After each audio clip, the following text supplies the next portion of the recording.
Good evening and welcome to the sixth program of the World Affairs Council of Western Michigan's 2023 8-week Great Decision Series with topics suggested by the Foreign Policy Association. I'm Michael Van Dennen. I'm the Executive Director of the Association on behalf of my colleagues Erica Kubik and Rachel Brooks and the Board of Directors of the World Affairs Council. Welcome all of you. Thank you for being interested in global issues. We are pleased to host the Great Decision Series on Grand Rapids Community College's campus. And we're grateful to GRCC President Charles Lepper, to our faculty liaison Mike DeVivo, and to Class Quant, Connor, and the whole team at GRCC that makes everything go so well. We're really grateful for their support. It's Council's mission to empower the people and organizations of West Michigan to engage thoughtfully with the world. We do that with the help of our corporate partners, our educational partners, and many of you in the community. Memberships are free on our website at worldmichigan.org, and you can donate to become a senator member, which helps support our work. You can go to worldmichigan.org for all of those details or talk to any of us on the staff about that. We are also grateful to Wolverine Worldwide as our series sponsor, to WGVU Public Media as our presenting media sponsor, to the Community Media Center as our communication assistant, and to the Friends of the World Affairs Council for our topic sponsorship tonight.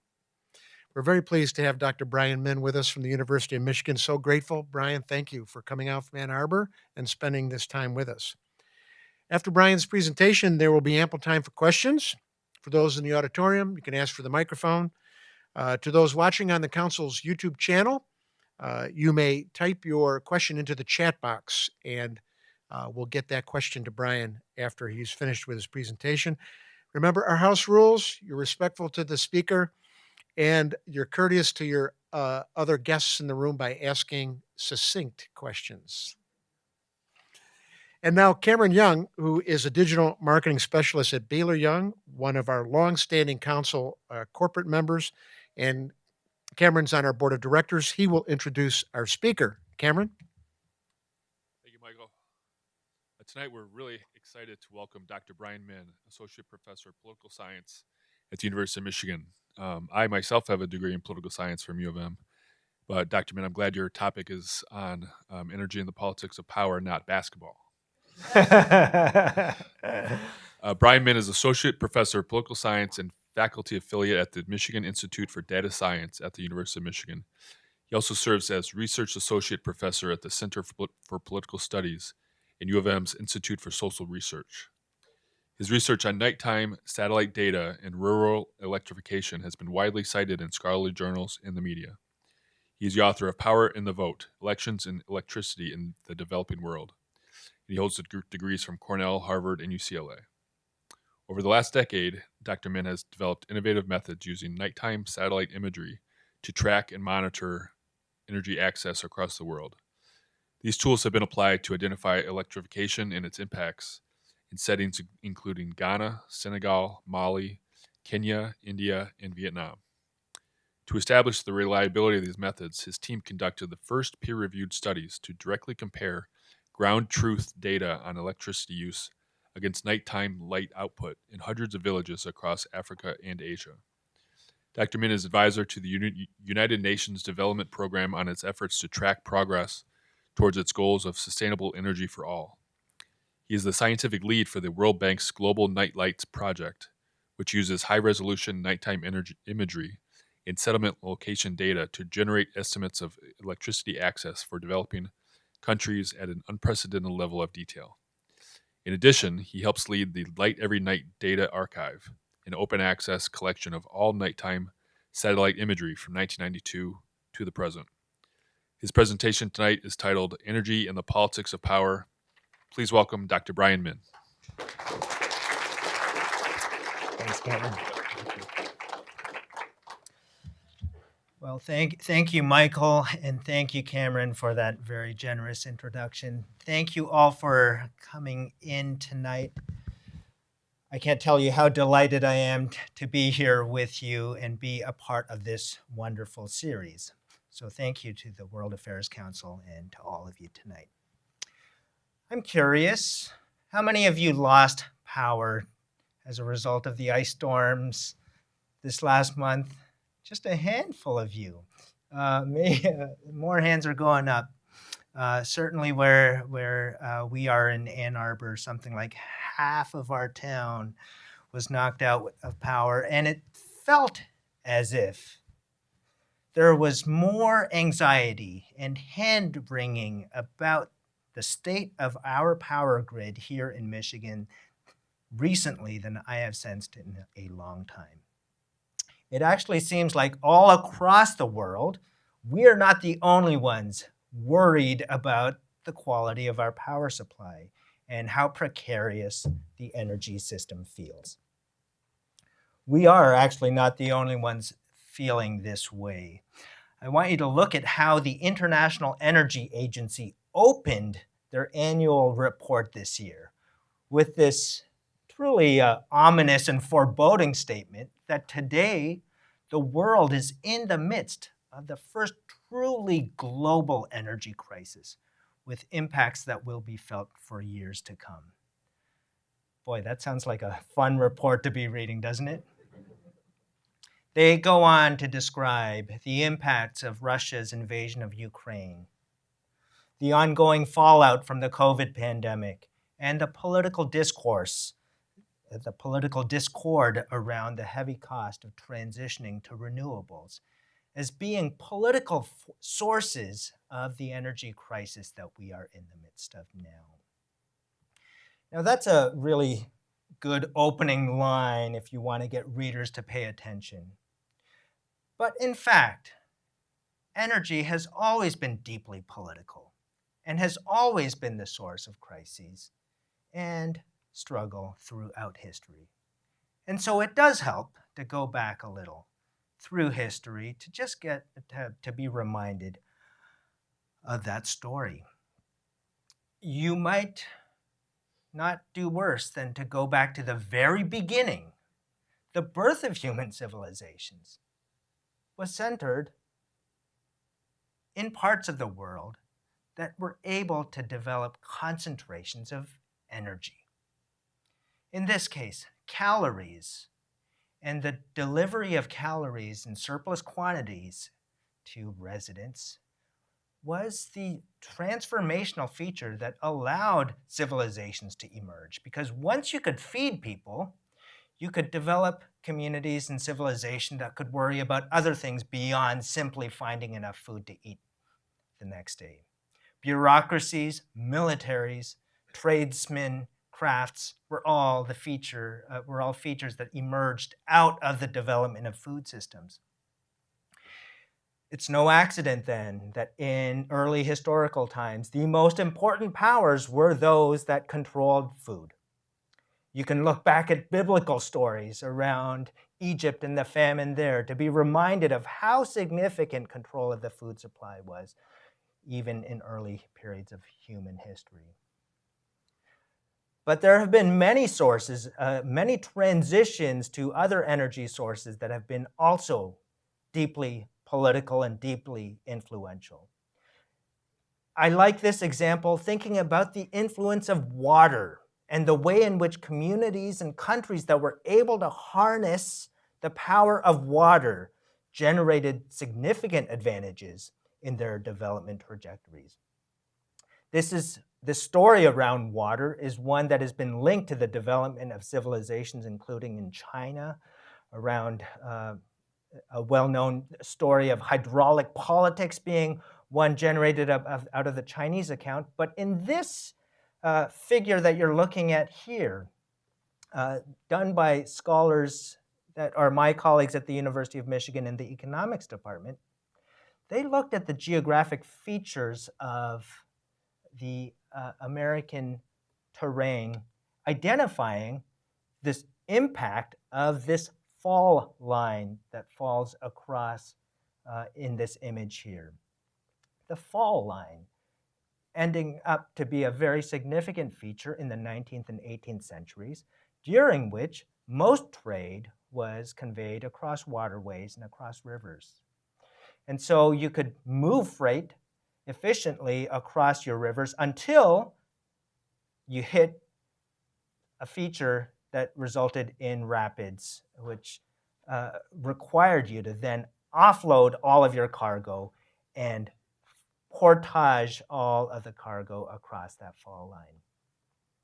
What's fascinating is that this simple geographic feature ended up becoming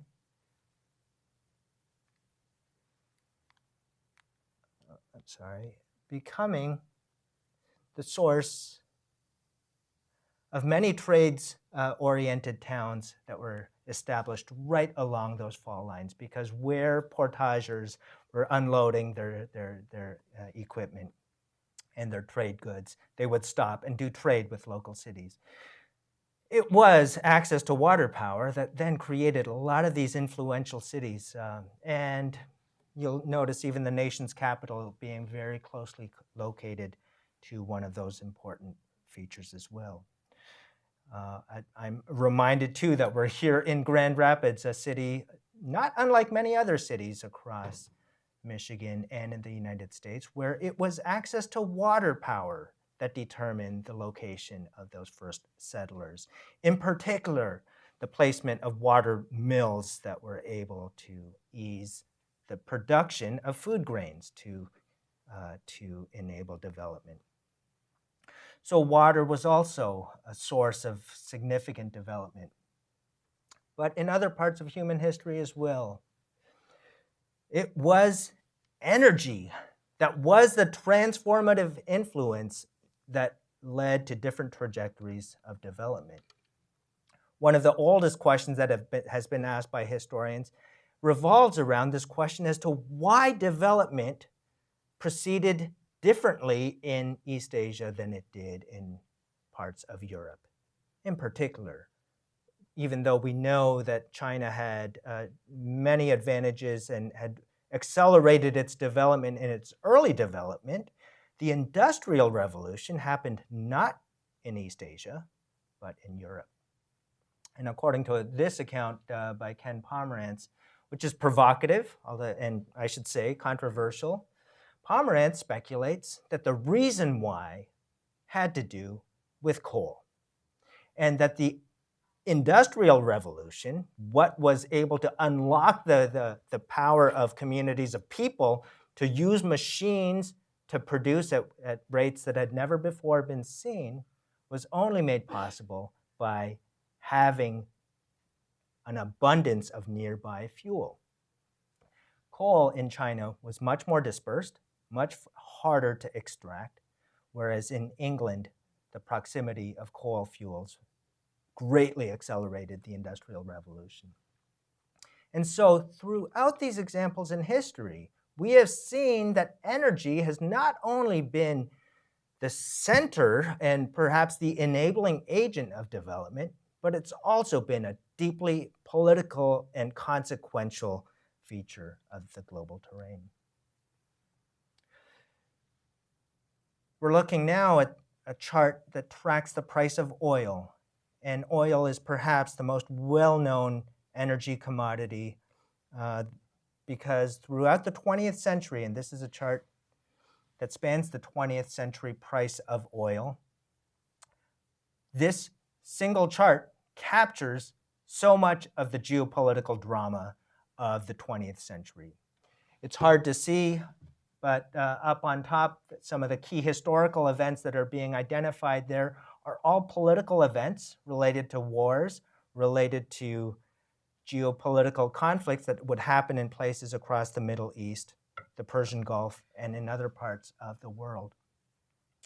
What we have learned after this difficult, challenging, and incredible 20th century period around oil has been that the concentrated supply of oil located in a handful of geographic locations, in combination with a diffuse demand for oil that has been spread across the entire globe, that disconnect has generated incredible conflict as diffuse demanders of oil have sought different ways to ensure access to the limited supply of oil that exists in a very scarce set of locations.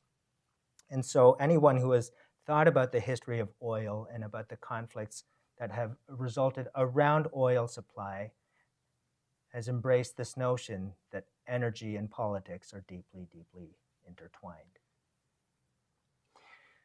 And so it's perhaps no surprise if you move into the realm of electricity that there is also a recognition that electricity has also been deeply political. These World Bank economists who have studied rural electrification efforts across the globe summarize their findings in this way, that every country that has ever achieved universal or full rural electrification has only been able to do so with the express interest and efforts of its public companies and government. If we think about the United States is a challenging case for this hypothesis because the US was always, on the one hand, the birthplace of electricity distribution. Thomas Edison, George Westinghouse, these pioneers in developing the technology of distributing electricity, they pursued a path of private provision. And so unlike much of the world, in the early 20th century, most electricity distribution was done privately. In comparison, in Scandinavia and other parts of Europe, by the 1930s, something like 90% electrification rates were relatively common in much of Europe. In the US, we observed this very, very sharp difference in patterns, in which by the 1930s, almost every American that lived in a city had access to electricity, and the exact reverse held in rural areas. In 1930, only 10% of rural Americans enjoyed access to electricity. And it sparked an ongoing conversation as to what the source of that difference was and what the right solution was. Now, the source of that difference was clearly linked to the private nature of provision. Most utilities at the time argued that rural electricity was too expensive to provide, that the economics just simply did not make sense to have to extend power lines through vast fields to connect consumers, farms by and large that were scattered across the countryside. There was also uncertainty as to whether farms would need to consume electricity or would ever consume electricity at rates that would be profitable for utilities. And so over and over again, utilities looked across the countryside and decided that there were probably more profitable ventures to be had by investing in cities. Things change in the mid-1930s. The biggest change sparked at the end of the 1920s is the emergence of the Great Depression, and actually national trauma, a period in which America was asking itself whether simply allowing the free market to be the sole source of development was the right path forward. In the 1930s, Franklin Roosevelt begins a broader conversation that focuses on energy, but certainly spans across many other public service domains. The New Deal was a political conversation around the role of government to supply the needs of basic citizens. And it was sparked in many ways by concern over the two Americas that had been developing, as you saw in that earlier graph, where many Americans were being overlooked by private companies. And so in this window of opportunity, Roosevelt steps in and begins to make an argument that access to electricity could be a right, could be something that governments provided. And so with the launch of the Rural Electrification Agency in the mid-1930s, the rural countryside changes. This is electricity access in 1940, and by 1950, essentially most of the American countryside is connected. And by 1960, there is no more difference anymore in access rates. It was a political conversation that happened in the United States, but it wasn't simply in the United States. On the other side of the world, as Vladimir Lenin was planning and charting a course for this new union of Soviet Socialist republics, he too was also consumed by this notion of electricity as being this modern lifeblood of development, the enabling force that would allow development to happen across the Soviet Union. And so writing in 1920, as he is writing essentially the first 5-year plan for the USSR, which officially begins in 1922, Lenin says this very famous line that communism is Soviet power plus the electrification of the whole country. For him, electricity was actually part and parcel of his vision for what the Soviet Union would become, because it would be electricity that would enable the industrial development of this new country. For those of you that are geography nerds, you might be able to make sense of that map. This is another famous map of Lenin's Goel-Ro rural electrification plan. You might be able to see the Black Sea and the Caspian Sea in that image there. And some of you will recognize that actually those corridors through which electrification was being planned correspond exactly to a part of the world that is in our minds today. Much of this is in the Ukraine. When you think about Putin's arguments that he has been putting forth in the media these last couple years, certainly these last several months, he has been making this argument that the Ukraine is part of Russia, that Ukrainians are Russians, that the Ukraine is in fact emerged out of the Soviet experience, and that there is no Ukraine without the Soviet Union.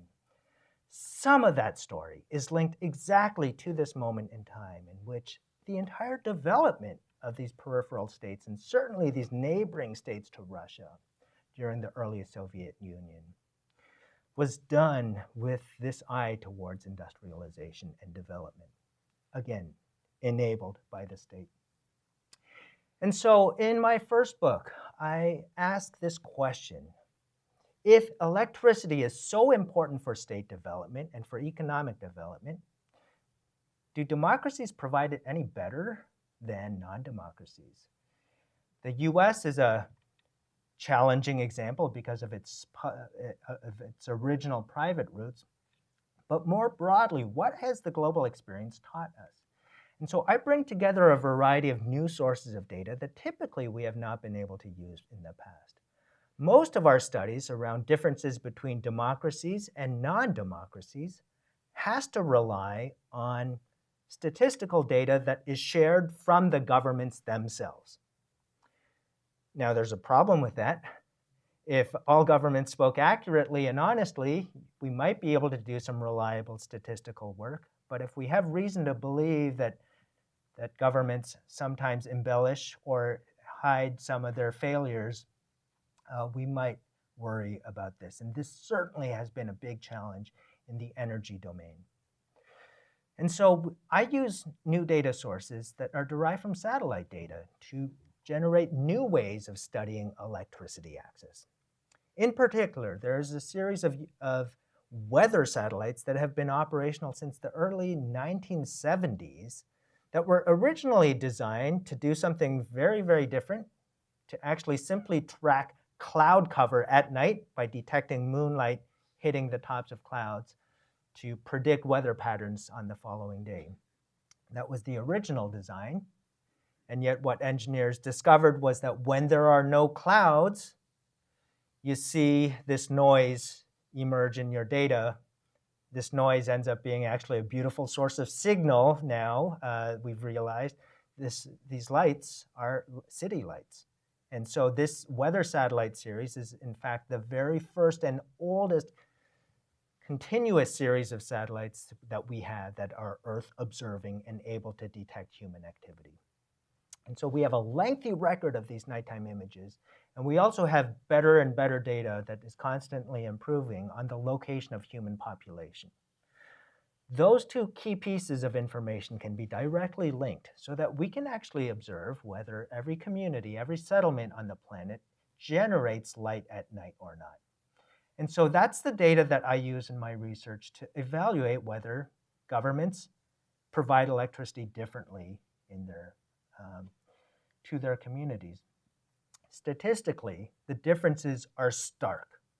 Democracies generate light where people live. Now, that may not sound surprising because you would assume that you would concentrate electricity where people live and where people benefit. And yet what's remarkable as we look across data points across the autocratic world is that we realize that actually electricity can be used for a lot of other things besides providing residential comforts. And so in many autocratic countries, electricity is steered more towards industrial areas or perhaps military areas. They do not correspond to where people live to the same degree. And this is data that we observe from the satellites, not simply from what governments are telling us. If we aggregate all of the information across all of these pixels, we can generate an estimate of the electrification rate of those countries. Now, it would be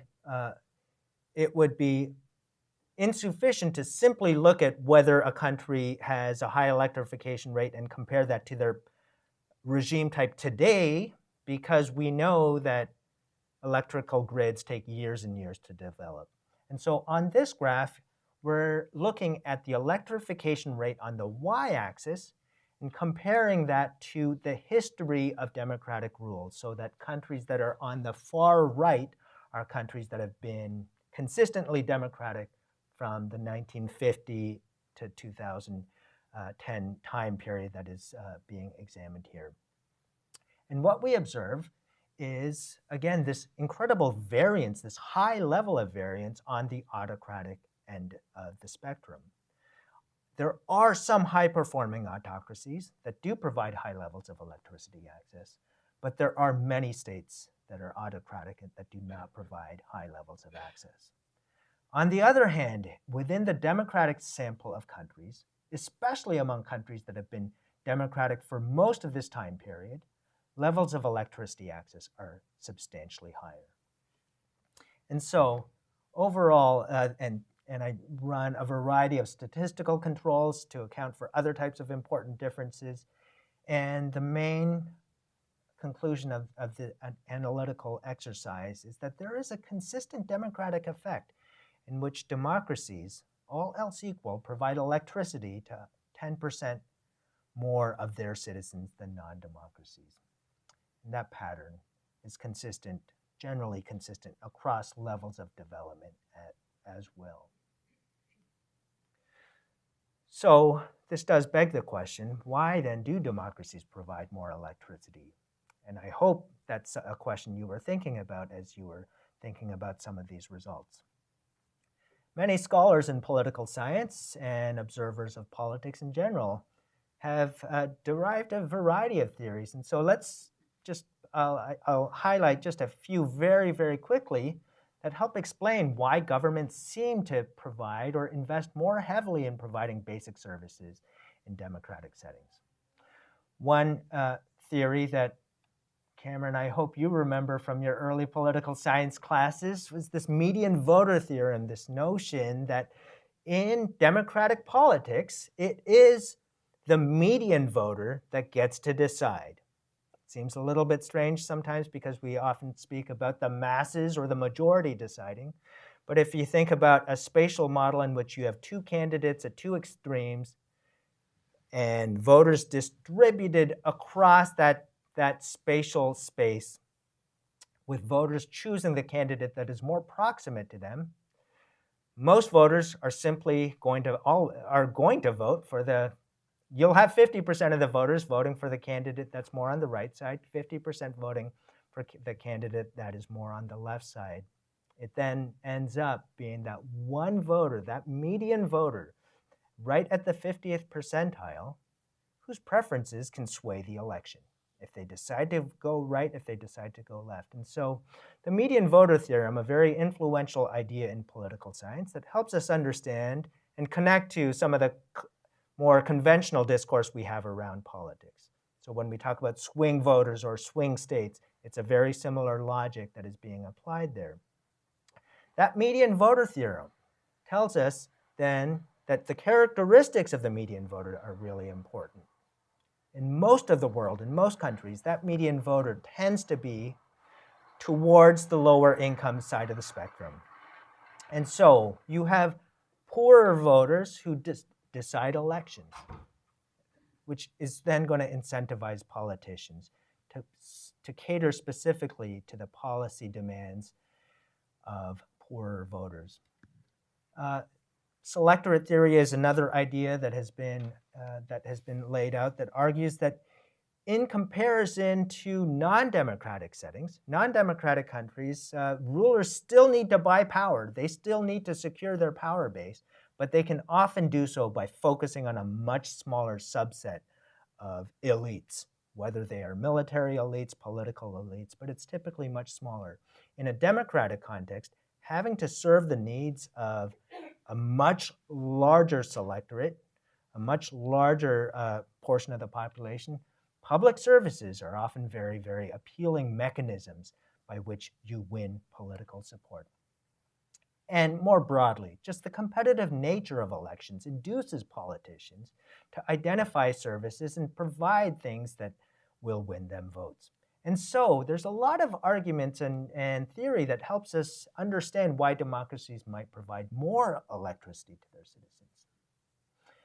Now that story is one that we are seeing play out in many parts of the world. In India, over the last 20 years, some 300 million Indians have been connected to the grid. Much of that has happened in tens of thousands of villages that have been electrified over the last couple decades. So on the one hand, it's a success story about the power of democracy to induce politicians to serve the needs of the poor. On the other hand, India has one of the worst quality grids in the entire world. That's not to single out India per se, because this is actually a feature we observe in a lot of countries, including in democratic settings, where governments invest very heavily in extending the grid and providing public services, and yet, on the day-to-day level, the quality of those services are just abysmal. If we look at transmission and distribution losses, which is a measure of how much power gets sent out from the power station to the consumer, gets paid for, and then those funds come back to the utility, we can do a calculation to see how much loss happens in that sequence. India is among the highest in the world in transmission and distribution losses. There was a huge spike you see in the early 2000s. This was a period of deregulation across the power sector, a lot of structural change. Things have improved somewhat, and yet they're very, very high. In fact, this is a pattern that we seem to observe in so many parts of these democracies, these developing democracies in which access, you look at those numbers, they look terrific. They look like they've been going up every single year. But when you ask about quality, and when you ask about whether there's actually effective access, whether people are actually benefiting from those services, we see a much different picture. And I want to contend in this final portion that this is also a political phenomenon. To investigate, I spent some time studying electricity provision in India's largest state of Uttar Pradesh. It's a state, but it could be a country because Uttar Pradesh has a population of 200 million people. It would be the 5th largest country in the world. And yet for a country this size, it generates and consumes the amount of electricity of, say, Connecticut, a relatively small US state. It is a state in which electricity supply is chronically too low to meet the demand of its population. In fact, 1/3 of all power demand that is projected to exist on any given day needs to be unmet or goes unmet. And it goes unmet through load shedding, through blackouts that are planned and scheduled around the clock so that up to 1/3 of total demand is not being met. Now, you can't just leave the power on, because when demand exceeds a certain threshold, you will do great damage to your infrastructure. And so load shedding is a response to try to manage the scarce good that you simply cannot provide to everyone. And so I heard countless stories about about the decisions these engineers had to make every single day as to where to cut the power and where to keep it flowing. On the day I was visiting, they told me that the power in one district in the northern part of the state, Muzaffarnagar, was going to have no power outages that day because the chief minister, the equivalent to the governor of the state, was going to be in that district for a state funeral. And so that's a story that actually seems like it makes some sense, that for official state functions that you might preserve the power. But it was also fascinating to me that it did corroborate a claim that I heard in the villages in Uttar Pradesh as well, which is when the power is working, someone important's got to be nearby, because the power simply it does not stay on consistently. Let me tell you another story from that state. Naresh Agarwal, relatively minor politician, and yet his name, he became relatively famous for this brief period because he defected from his political party at a time when the ruling party was in desperate need of a dozen new votes to sustain its power or sustain its control of the state legislature. Naresh Agarwal defected from his opposition party and brought something like 15 other members with him. They joined the ruling government and, as a result, enabled the BJP to assume control over the state legislature. In return for the defection, Naresh Agarwal was granted this plum position of Minister of Energy of the entire state of Uttar Pradesh. We're looking at satellite imagery.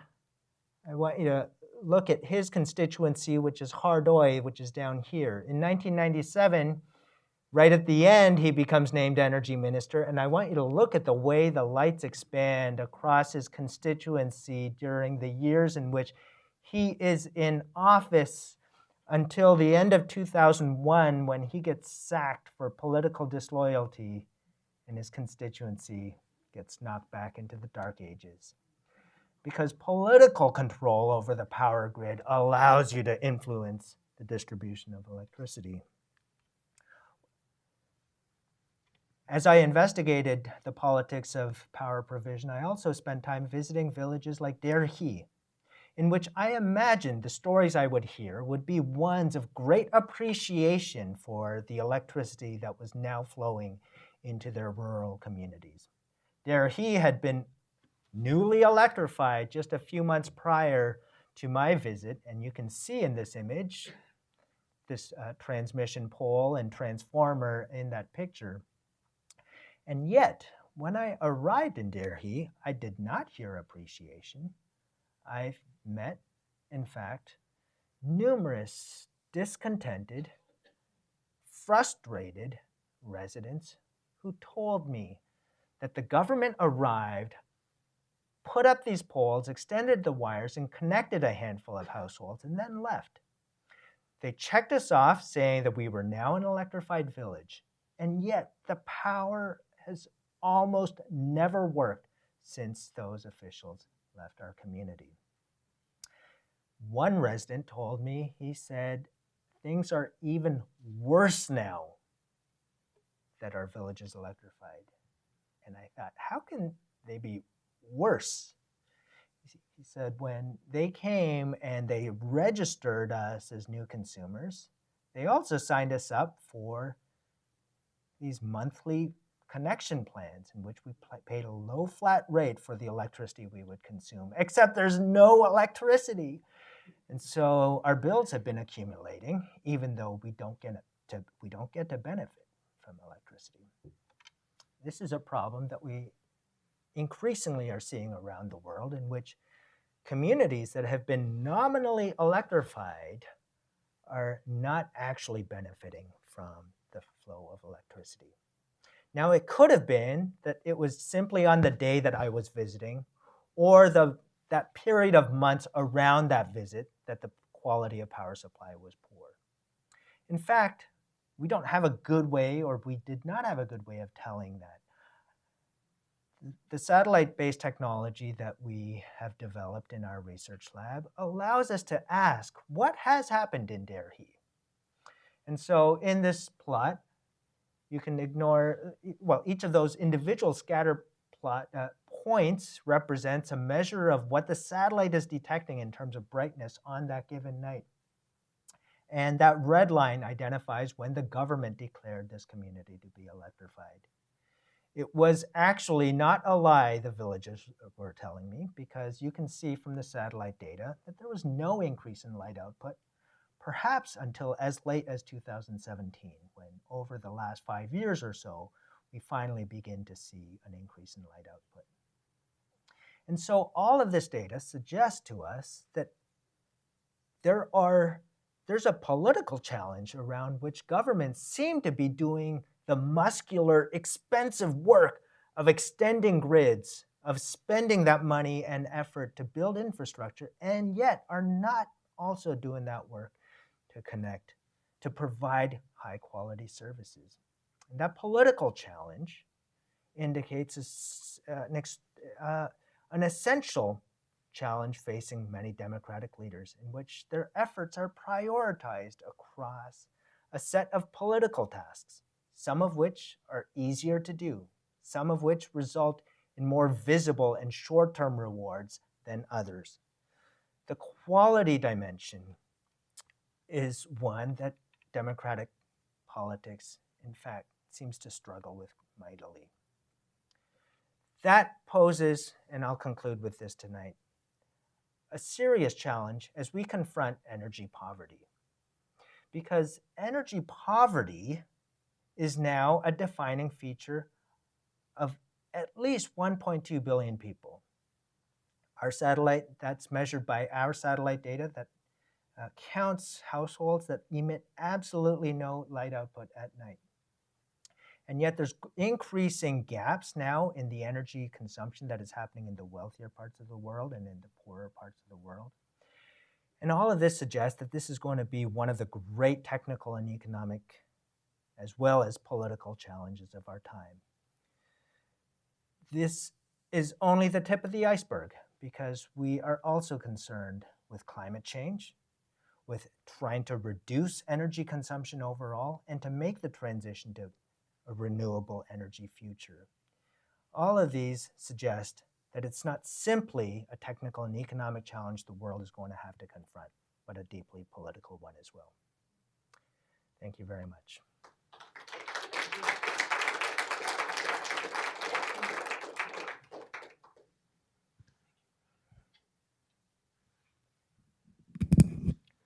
Thank you, Brian. Boy, that gave us a lot to think about, didn't it? Amazing. And so time to ask questions. You can text them to 616-308-6560 if you wish. Those of you online, the chat box at YouTube, and all you have to do here is raise your hand and I'll give you the microphone. I start, Brian, is it made me think about all the power grids that are being destroyed by the Russians in Ukraine. Now, I'm just thinking, okay, there's a lot of reason to do that, but is there anything more to that in Russian thinking, or is that just simply that's what you do when you're at war? You knock out power. It's not just that they're knocking out the power grids. It was that the power grids were one of the first things they went after. It's actually something we've seen in conflicts and civil wars around the world in recent history. I am sure military strategists will have a lot more to say about exactly the tactics behind that.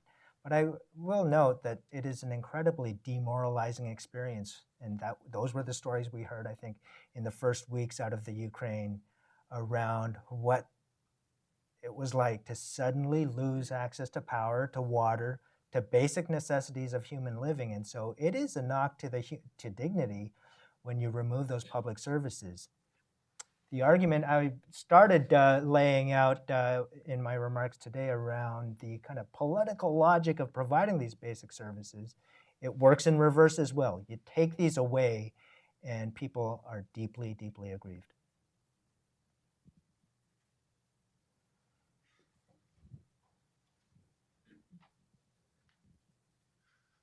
Thanks for a great presentation. I'm wondering if you can talk a little bit about how, why, and to what extent China is influencing Africa's current electrification, what we've seen since the start of the Belt and Road Initiative.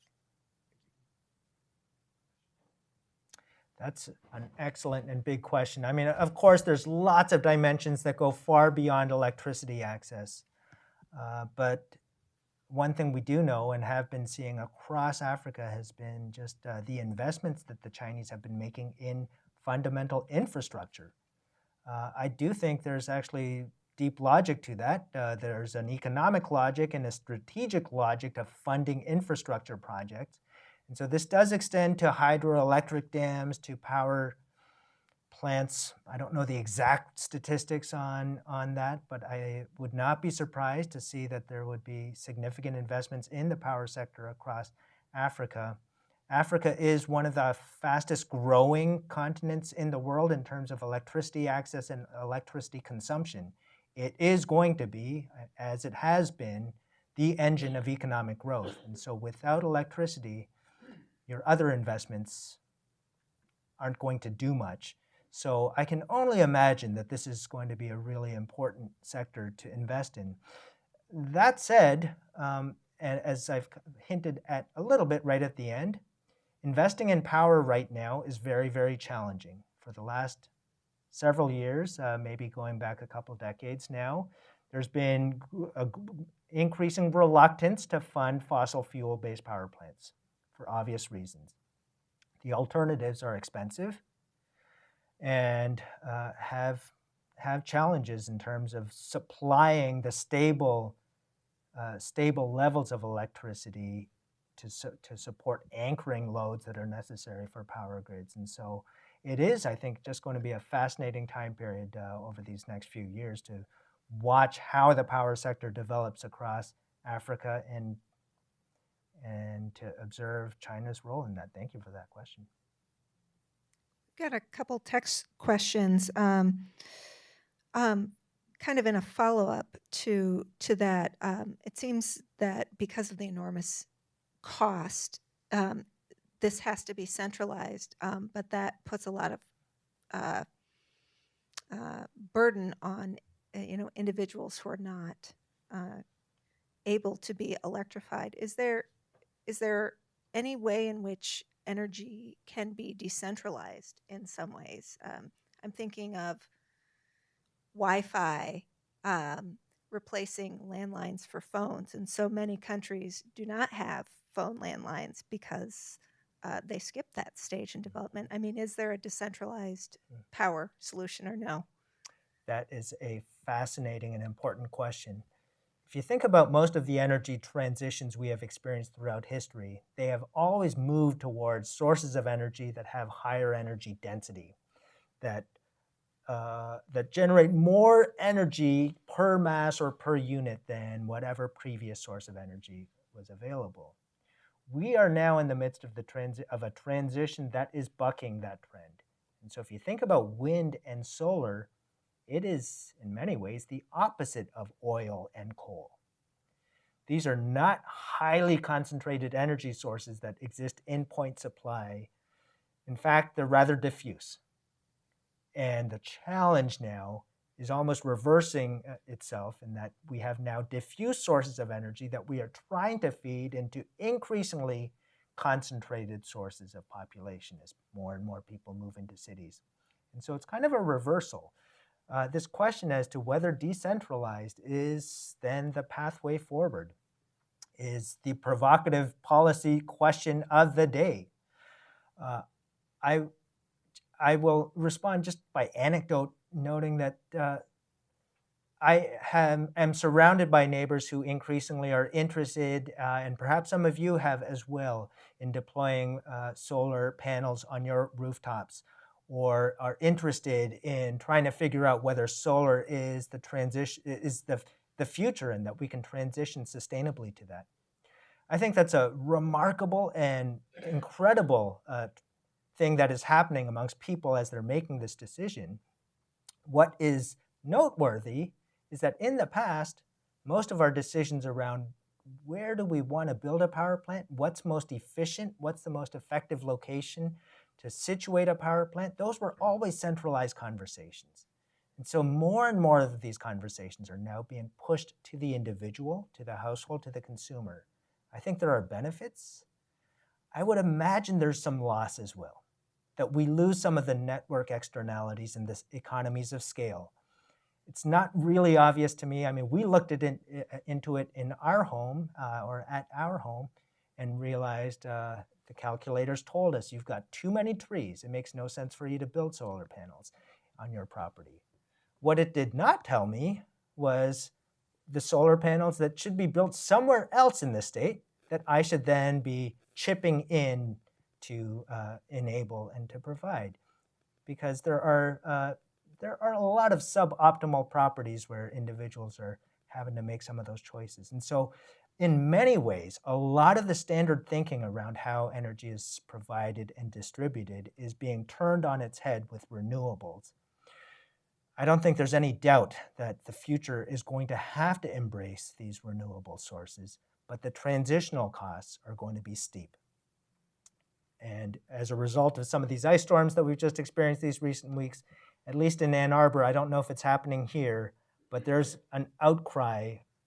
Consumers and DTE, if any of you are associated with those companies, my heart goes out to you, because they are hearing it from consumers as consumers express dissatisfaction about what the grid is providing them. We are in a transitional period. I think part of the story here is that it is going to be a difficult transition, and some of the episodes and some of the difficult choices we're having to make as individuals and as a state are going to be increasing in complexity in the near term, at least. Take another text question, then some audience questions. How do you suggest we handle problems with groups of people in power which want to legislate against renewable energy?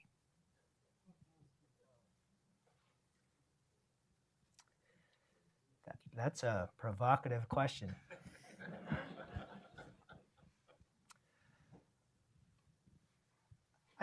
I think the only thing I'll say about that is that every transition has been difficult. There are winners and there are losers. This is not a new debate. We saw this when the horse and buggy was being replaced by fuel-powered automobiles.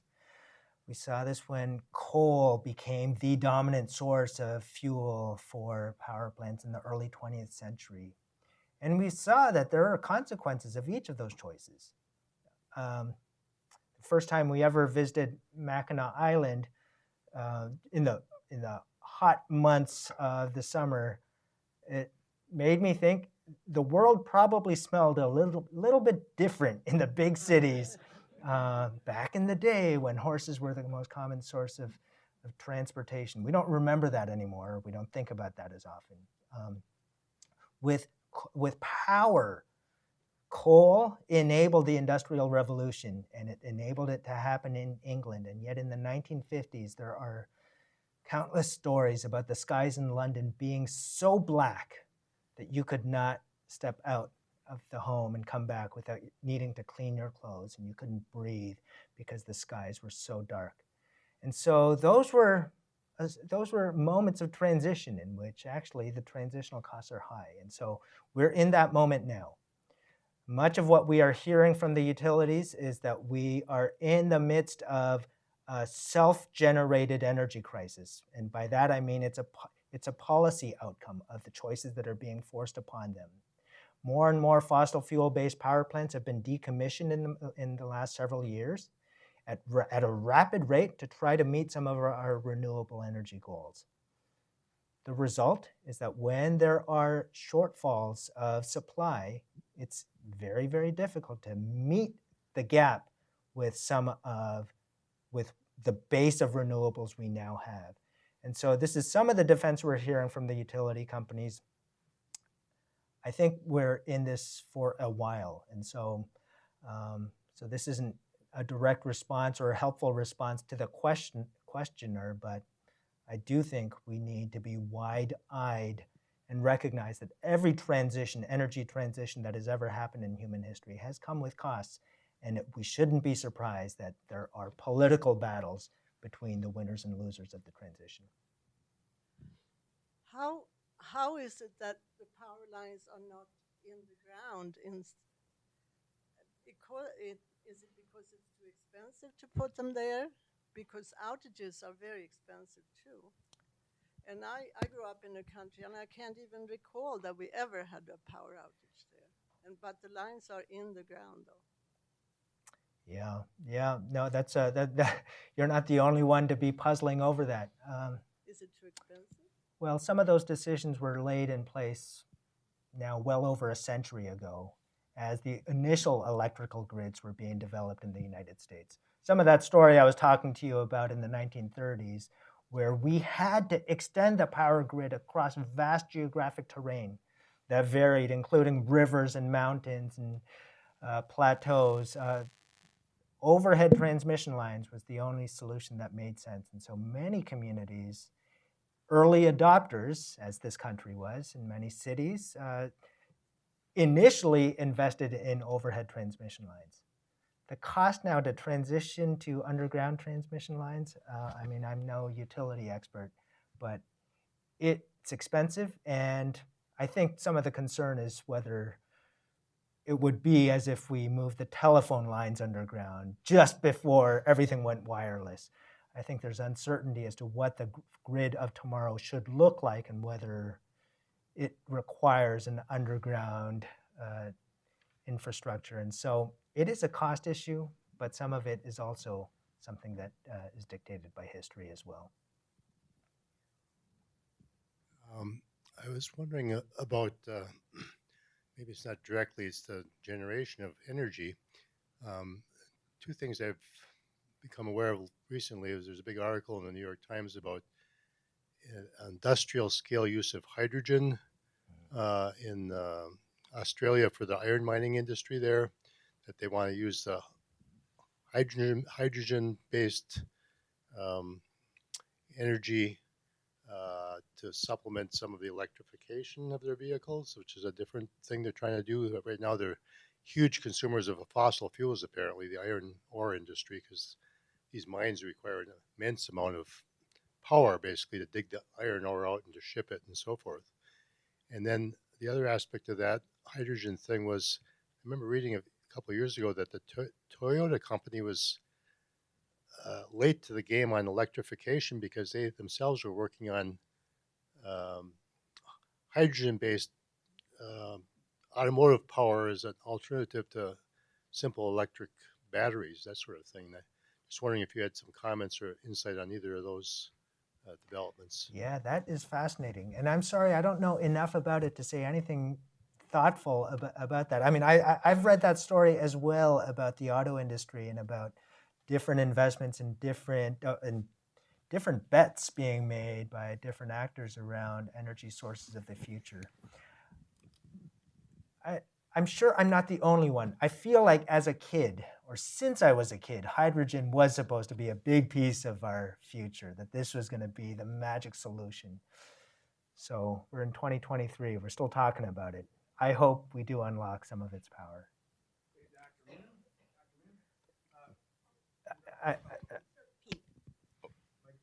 I'm sorry. Dr. Min, politically, there's a big movement to expand electrical vehicles throughout the world, throughout this country. Do you have any thoughts about what can be done with the overwhelming of our electrical grids that this could create? Do you have any ideas about what could be done to maybe prevent that or assist?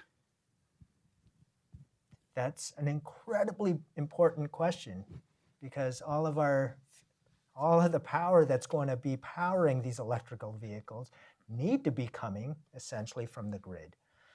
I think we're seeing some imaginative solutions being offered by some of the automakers and by communities ensuring that electrical charging stations are being installed in a variety of places, but it doesn't meet the question that you're asking, which is what about the actual energy needs? I've seen a variety of different calculations being proposed around what the net energy gains and costs are. I think it's fair to say that even charging an electrical vehicle is going to be pretty energy intensive, that this is not some panacea, that somehow getting gasoline-fueled vehicles off the road, somehow this is going to allow us to dramatically reduce emissions, because even these electrical vehicles are going to have to draw from power plants, which in a state like ours still draws primarily from natural gas more than any other fuel source, and from other fossil fuels. So I'm going to include this under the long list of transitional costs that are going to be very, very difficult to stomach. And I think we're going to have to be wide-eyed about that, that simply everyone simply buying an electric vehicle somehow is not going to magically erase the challenges for the reasons you just mentioned.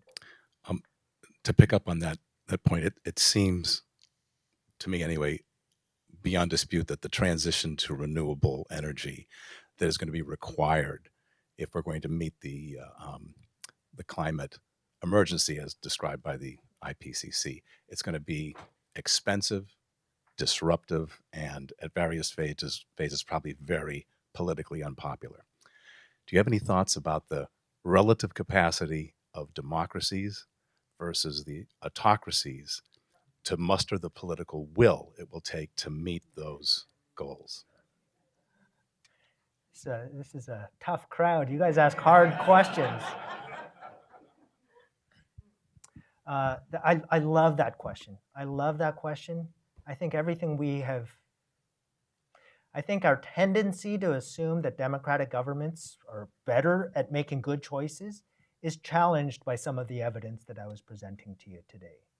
That there are certain types of tasks that democracies are really good at tackling, especially ones that tend to be unifying or universal in terms of its policy objectives. But in terms of climate change, I think the disruptions that you talk about are going to be deeply, deeply challenging for democratic governments.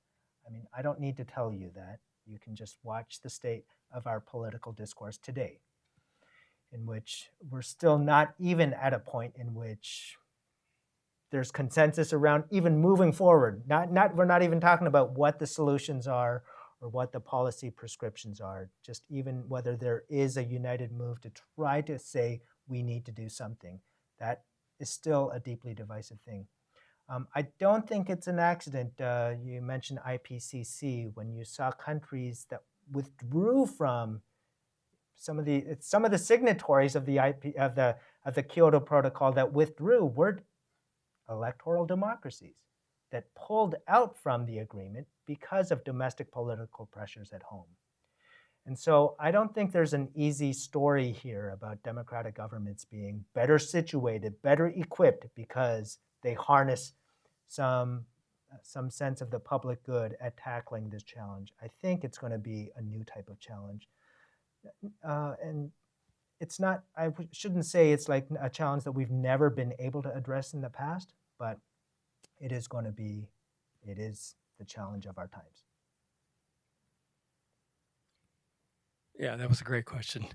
I just wanted to kind of build on the earlier question, though, and kind of address it a little bit. Currently, we're producing power with fossil fuels or coal, largely in Michigan, and nuclear to a great degree.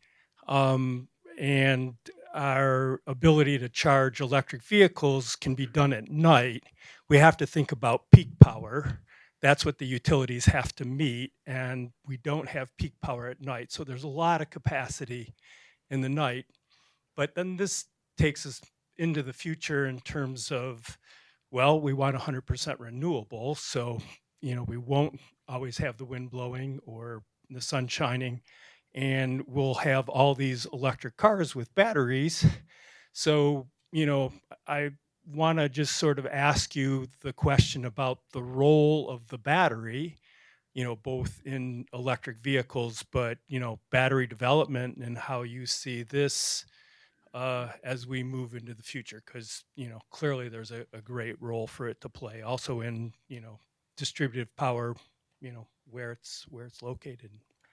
That is a terrific question. Certainly, the battery technology is going to be perhaps as important as the photovoltaic panel and the windmill in the renewable transition. We observed, and perhaps some of you experienced this firsthand as well, some of the early adopters of solar panels in their homes during blackouts would have to actually turn off their switch so that they would have no electricity in their homes, even though they had solar panels, because you cannot feed power back into the grid when the grid is down. And so this is before batteries, but this is within our memory, just a handful of years ago, where individuals that had panels could not use power because of the old links they had to the pre-existing grid. So batteries will change that. Now, whether the pace of development and the cost of batteries will move quickly enough, and whether we move to a system in which, and this I think is an open-ended question, in which we adopt batteries or storage solutions at a system-wide scale versus a system in which we ask you as the individual consumer to be in charge of storing enough power to meet your day-to-day needs. I think there's some efficiency loss in this individual move, and that's where much of the conversation has happened. Electric vehicles, this big battery pack that you have in your home that you could use, that's kind of a nice story, and yet seems a little bit backwards to think that now we are now going to be charged to become our own power supply providers, each individually, when we've learned that there are economies of scale to be gained.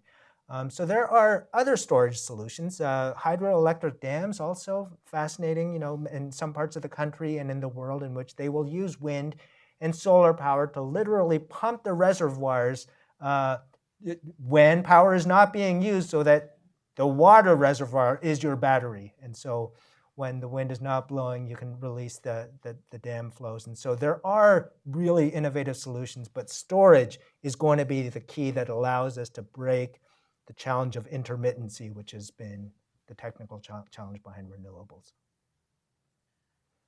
You have characterized many of these questions as fascinating and fantastic and incredible when those ask you about what's going to happen in the future. Those futuristic questions become fascinating questions. I'm going to be easy on you. You have given data about India, which is kind of a little bit dated because I saw the numbers for 2010, 2012.